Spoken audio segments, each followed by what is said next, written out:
Ever since I can remember, my aunt and I have always been very close. When she lived in Kansas City, Missouri, she would always come visit my brother and I and take us on ice cream dates. Her favorite place to get ice cream was Andy Frozen Custards or Sheridan's Frozen Custards. I always remember asking my parents if I can go to her apartment over the weekend because I knew we would go get ice cream. Around the time when I was in the 3rd grade, my aunt made the decision to move to Wayne, Nebraska with her husband. I remember crying because I knew that meant we would see her less and no more ice cream dates over the weekend. Every summer, from the time my aunt left to Nebraska, she would come every summer, or my family and I would take road trips to where she lived. Although her house was quite away from the main town, we would always find something fun to do. She would always show us around the small town of Wayne, which had an ice cream place that we would go to every time we went.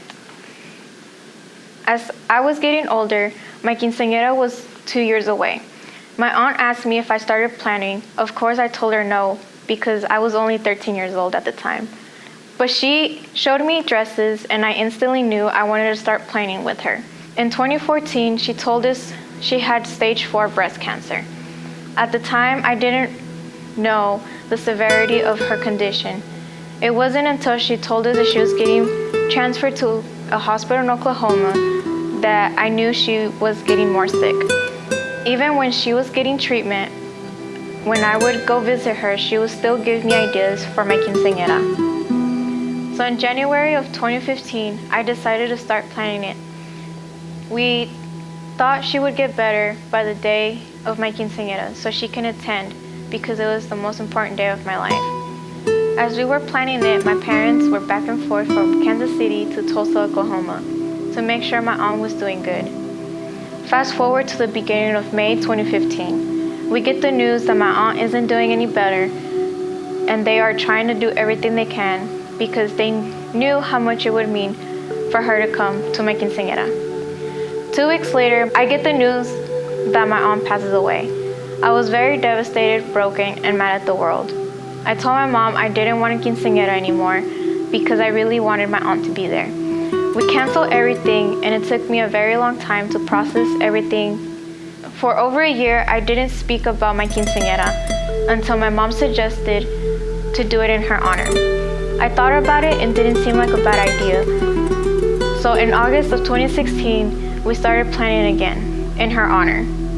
September 3rd of 2016, I had my quinceañera, the most meaningful day of my life, and I had a ceremony dedicating the day to my aunt. As the busy day went on, I was on my way to the party where everyone I invited was going to be there waiting to see me. I had a lot of joy in my heart because I felt like I made the right decision to have my quinceañera. I instantly knew that my aunt was watching my big day from above. It's now been about 6 years that my aunt passed away. Of course, I miss my aunt dearly, and I have decided to get a tattoo in her honor. The tattoo planning was a long process. It took me over a year and a half to think about what kind of tattoo because I knew I wanted the perfect tattoo to represent my aunt, since she was a very important person in my life. In February of 2021, I ended up getting the perfect tattoo that I put together in her honor. And now I feel her presence around me more.